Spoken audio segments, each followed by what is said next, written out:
Hello, my homeowners. It is Josh Sternberg coming at you from sunny Southern California. I hope everybody is doing well. In this video, Sternberg Law Group and myself, Josh Sternberg, are going to take some time and explain to you what it means if you receive a notice of default. Let's rewind 1 second.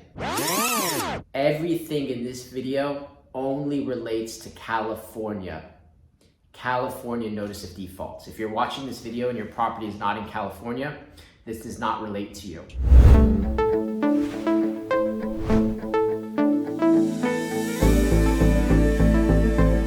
A notice of default in California is the official commencement, the official beginning of the foreclosure process. So what does that mean? Anything leading up to the notice of default is just collection activity. If you're getting calls, notices, even a notice of intent to accelerate, a notice of intent to foreclose, these are all warning signs before you receive a notice of default.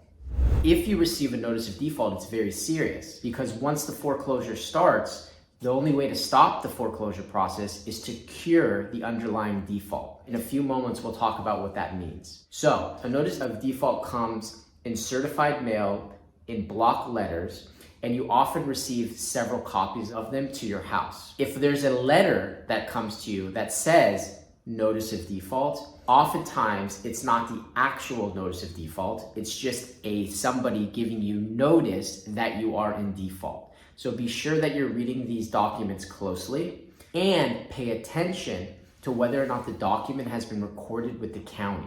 If you live in Los Angeles County, it gets recorded with the LA County Recorder. If the document says notice of default in big block letters, comes to you certified mail, and has been recorded with the county, then it's most likely a notice of default. One other way you'll know that it's a notice of default is, guess what?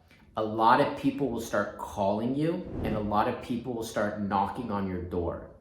The reason people start calling you and knocking on your door is the notice of default, when it's filed, becomes public record. And there are hundreds of people, if not thousands, who will go through the public records or have services that send them lists from the public records. And those lists will say, these are the homes that a notice of default was filed on this week. These are the homes that a notice of default was filed on this month. Because what people are doing is they're now going to solicit you.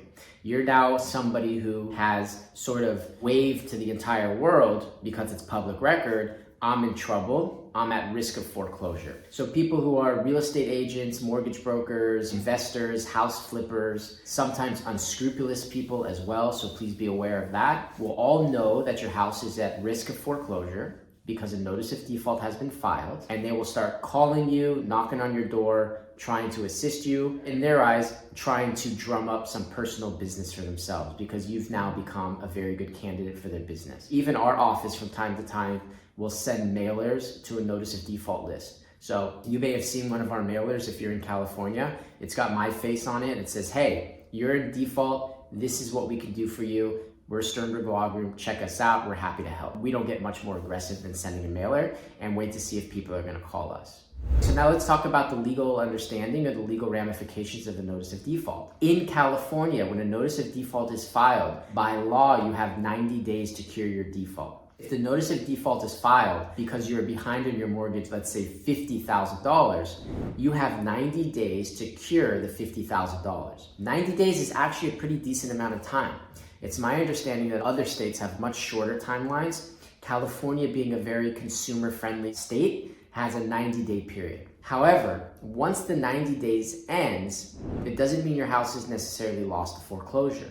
What the next step is that they will then file what's called a notice of trustee sale.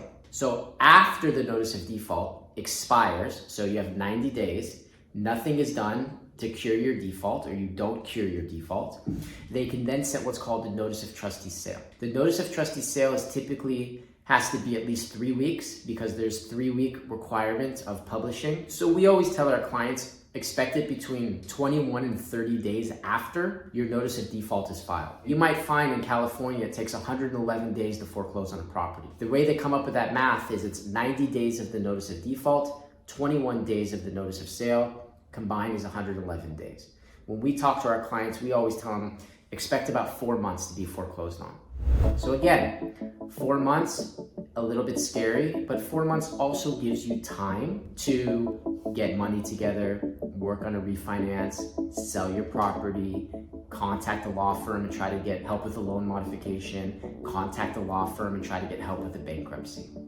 So if you have any more questions about a notice of default, please drop the questions below or just reach out to us directly at Sternberg Law Group. We're not very difficult to find online. I hope this helps people understand what it means if you get a notice of default in California. Thank you so much.